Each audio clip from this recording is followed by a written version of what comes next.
अद्वैतभावपटुता हितबुद्धिरस्य ज्ञानेश्वरस्तु भगवान् अवतीर्णैव श्रीरंगनाथ गुरुराज नमोस्तु तुभ्यं। विचार चंद्रोदय दर्शन या ग्रंथामध्ये त्रयोदश कला आरंभ झालेली आहे, म्हणजे 13व्या कलेला आरंभ झालेला आहे। पान क्रमांक 83 वर पहा, सप्त ज्ञान भूमिका वर्णन। प्रश्न क्रमांक 222, सर्व ज्ञानांचा निश्चय जर एकच आहे तर त्यांच्या स्थितीचा भेद कशाने होतो? आता सगळे या विश्वामध्ये जे सगळे ब्रह्मज्ञानी आहेत तर त्या ब्रह्मज्ञानी पुरुषांचा महात्म्यांचा निश्चय एकच असतो की मी ब्रह्मस्वरूप आहे, आणि अनुभवाला येणारं जे विश्व आहे ते खोटं आहे, स्वप्नासारखं, आरशातल्या प्रतिबिंबासारखं। मग त्यांच्या स्थितीचा भेद कशाने होत असतो? तर सर्व ज्ञानियांच्या स्थितीचा भेद ज्ञान भूमिकेच्या भेदाने होतो। आता ज्ञानाच्या भूमिकेमुळं त्यांच्या स्थितीचा भेद होतो। आता पान क्रमांक 84 वर पहा, प्रश्न क्रमांक 223, त्या ज्ञान भूमिका किती प्रकारच्या आहेत? ह्या ज्ञानाच्या भूमिका किती प्रकारच्या आहेत? तर शुभेच्छा, सुविचारणा, तनुमानसा, सत्वापत्ती, आसनशक्ती, पदार्थ भाविनी, तुर्यगा, ह्या 7 भूमिका ज्ञानाच्या आहेत। आता प्रश्न क्रमांक 224 मध्ये पहा, शुभेच्छेचे काय स्वरूप आहे? शुभ इच्छा ज्याला म्हणतात त्याचं स्वरूप काय आहे? तर पूर्व व आता या जन्मामध्ये ज्यांनी निष्काम कर्म व उपासना करून अंतःकरण शुद्धी व वृत्ती स्थिरता केली आहे। आता पूर्वीच्या जन्मामध्ये किंवा या जन्मामध्ये ज्यांनी निष्काम कर्म केलेले आहे, म्हणजे कर्म तर केलं पण त्या कर्माच्या फलाची अपेक्षा ठेवली नाही आणि कृष्णार्पण बुद्धीनं ते कर्म केलेलं आहे, तर त्या कर्माचं फळ भेटत नाही। पण त्यालाही एक फळ आहे की त्यानं चित्तशुद्ध होत असतं। चित्तशुद्धी, अंतःकरण शुद्धी आणि वृत्तीची स्थिरता, म्हणजे उपासनेनं काय होत असतं? वृत्तीची स्थिरता होत असते, मन एकाग्र होत असतं। आणि विवेक वैराग्य आदी षटसंपत्ती, विवेक वैराग्य ही जी षटसंपत्ती सांगितलेली आहे, व मुमुक्षुता म्हणजे ज्याला मोक्षाची इच्छा आहे, या 4ही साधनांनी ज्यांनी प्राप्ती करून घेऊन, या 4 साधनांची प्राप्ती करून ज्यानं घेतली आणि आत्मवस्तू जाणण्याची ज्यांना तीव्र इच्छा उत्पन्न झालेली आहे, आणि आत्मवस्तू काय आहे, ब्रह्मवस्तू काय आहे हे जाणून घेण्याची ज्यांना तीव्र इच्छा झालेली आहे, तर ही शुभेच्छा आहे, याला शुभ इच्छा म्हणायचं। ही शुभेच्छा नामक ज्ञानाची प्रथम भूमिका आहे, आणि ही अंतःकरणाची जी स्थिती आहे हिला शुभेच्छा, आणि ही ज्ञानाची पहिली भूमिका आहे। आता प्रश्न क्रमांक 225 वर पहा, सुविचारणा म्हणजे काय? सुविचारणा, तर याचं उत्तर देतात, आत्म्याला जाणण्याच्या तीव्र इच्छेने जो ब्रह्मनिष्ठ गुरुस विधीपूर्वक शरण जाऊन गुरुच्या मुखातून ज्यांनी जीव ब्रह्मैक्यता बोधक वाक्यांचे श्रवण केलेले आहे। आपल्याला आपलं भाग्य आहे की आपल्याला गुरुवर्य बापूराव महाराज परतूरकर यांच्या मुखातून आपल्याला महावाक्याचं श्रवण घडलेलं आहे, आणि महाराजांचं 80 वर्षापासून एकच विषय आहे की ते कधीही कोणालाही जर भेटायला गेले तर सांगतात की तत्वम असी, ते ब्रह्म तू आहेस, याशिवाय दुसरा विषयच नाही सांगितला महाराजांनी। म्हणून आत्म्याला जाणण्याच्या तीव्र इच्छेने, म्हणजे आत्मस्वरूपाला, ब्रह्मस्वरूपाला जाणण्याची जी तीव्र इच्छा, आणि त्या तीव्र इच्छेने जो ब्रह्मनिष्ठ सद्गुरुस विधीपूर्वक शरण जाऊन गुरुच्या मुखातून ज्यांनी जीव ब्रह्मरूप आहे असं ऐक्य आणि त्या ऐक्याच्या बोधक वाक्याचे श्रवण केले आहे, आणि त्या श्रवणाचा अर्थ, आता श्रवण केलं की तत्वम असी, ते ब्रह्म तू आहेस, आणि ते श्रवण केल्यानंतर मनामध्ये स्थित होण्याकरिता, आता जे ऐकलं ते मनामध्ये प्रगट होण्यासाठी, त्याचा अर्थ कळण्यासाठी अनेक युक्तीद्वारा जो मनन म्हणजे विचार करतो. आता ऐकल्यानंतर मनन करायला पाहिजे. श्रवण मनन निधी ध्यास करी करिये साक्षात्कार. म्हणून श्रीराम गुरु पंचीकरणामध्ये सांगतात की हो पोते सच्चिदानंद सदा जे मनो तेम अविकार. म्हणजे तू जशाला तसाच निर्विकार परमात्मा आहेस. ती सुविचारणात्मक ज्ञानाची द्वितीय भूमिका आहे. याला ज्ञानाची दुसरी भूमिका सुविचारणा असं म्हटलेलं आहे. आता प्रश्न क्रमांक 226 पहा. तनुमानसा म्हणजे काय? तर स्वरूपाच्या साक्षात्कारार्थ म्हणजे आत्मस्वरूपाचा साक्षात्कार. आणि साक्षात्कार म्हणजे आत्ता इथं जसं आहे तसं लक्षात येणं, याला काय म्हणायचं? साक्षात्कार.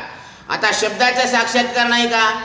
शब्द आता आहे, इथं आहे, आपल्याला माहीत आहे आणि तो कानाद्वारे अंतःकरणात आपल्याला कळायला, म्हणजे आपल्याला शब्दाचा साक्षात्कार आहे की तो कानाद्वारे ऐकू येतो म्हणून तो स्थूल. त्या शब्दाला शब्द कळत नाही म्हणून तो जड आहे. तो मी नाही म्हणून अनात्मा आहे आणि व्यावहारिक प्रत्यक्ष आहे. असं आपल्याला शब्दाचा साक्षात्कार आहे. तसा आपल्याला आपल्या आत्मस्वरूपाचा ब्रह्मस्वरूपाचा साक्षात्कार होण्यासाठी म्हणजे अनुभवास्तव श्रवण म्हणजे तो अनुभव येण्यासाठी आपण सद्गुरूच्या मुखातून महावाक्याचं श्रवण करतो. आणि मननद्वारा निर्णय केलेल्या आणि त्याचंच मननद्वारा निश्चित केल्यानंतर ब्रह्मात्म्याच्या ब्रह्मा आत्मा आणि ब्रह्म एक आहे अशा एकतेच्या अर्थाचे जो निरंतर चिंतन रूपी निधिध्यासनाने जी मनाची बहिर्मुख वृत्ती, आता त्याच्याच निरंतर म्हणजे तेच चिंतन निधिध्यासनाने जी मनाची बहिर्मुख वृत्ती, आधी जी मनाची वृत्ती बहिर्मुख बाहेर पांगलेली होती तर ती ज्यांनी अंतर्मुखता केली आहे तीच वृत्ती आता काय झालेली आहे? अंतर्मुख झालेली आहे. ती तनुमानसा नामक ज्ञानाची तृतीय भूमिका होय. आता ती तनुमानसा ही ज्ञानाची तिसरी भूमिका आहे. आता प्रश्न क्रमांक 227 पहा. सत्वापत्ती म्हणजे काय? तर श्रवण मनन निधिध्यासनद्वारा ज्यांनी संशय विपरीतता दूर करून म्हणजे संशय आता दिवस आहे असं दिवसाबद्दलचं आपल्याला यथार्थ दृढ अपरोक्ष ज्ञान आहे, बरोबर. पण आता दिवस आहे का रात्र आहे, दिवस आहे का रात्र आहे अशी धुकधुक आहे का? म्हणजे संशय आहे का? नाही. आणि आता रात्रच आहे असं विपरीत ज्ञान आहे का? तर नाही.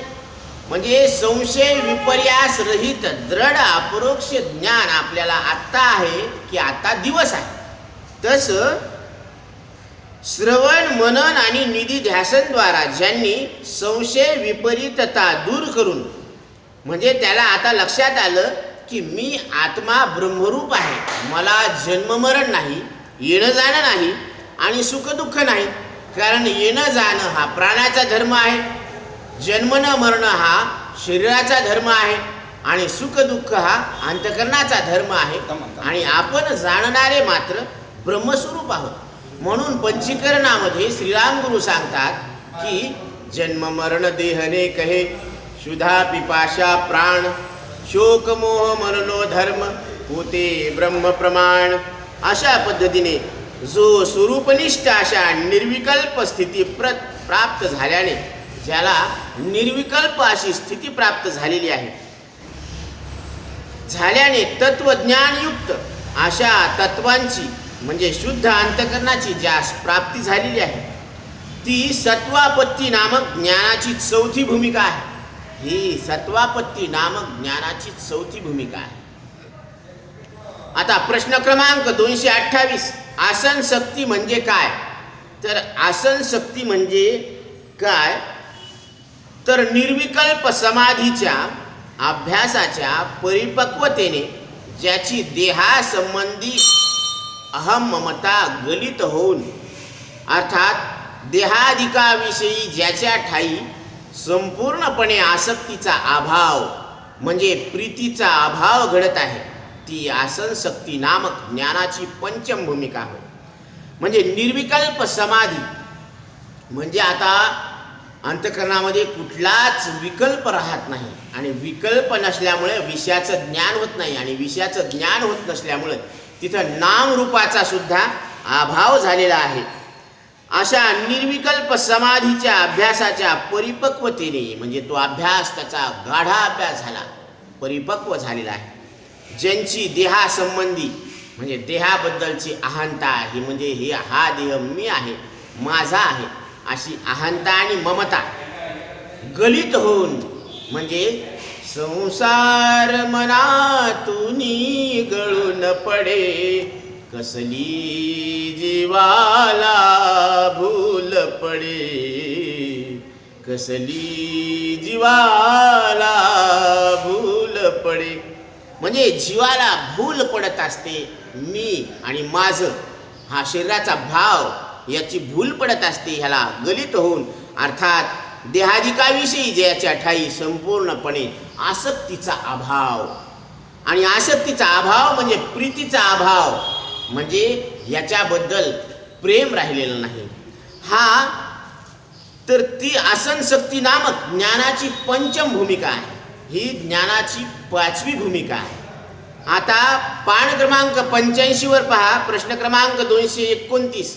पदार्थ अभाविनी म्हणजे काय?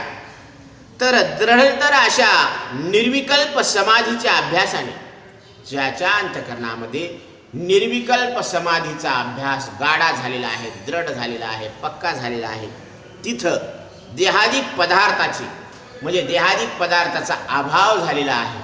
कारण आता विषयामध्ये स्मरण कोणाचं आहे? कारण हे मन आता आत्मस्वरूपामध्ये लीन होत आहे आणि हे जाणीवपूर्वक लीन होत आहे. म्हणून तिथं कुठल्याच विषयाचं भान नाही आणि विषयाचं भान नसल्यामुळं नामरूपाचं सुद्धा भान होत नाही.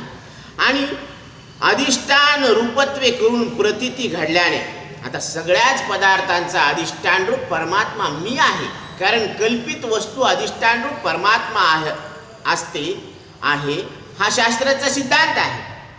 म्हणून नामरूपाधिकांचा जो अप्रत्यय होतो म्हणजे तिथं नामरूपाचा अभाव होतो, अनुभव होत नाही, ती पदार्थ अभाविनी नामक ज्ञानाची 6ष्ठ भूमिका आहे.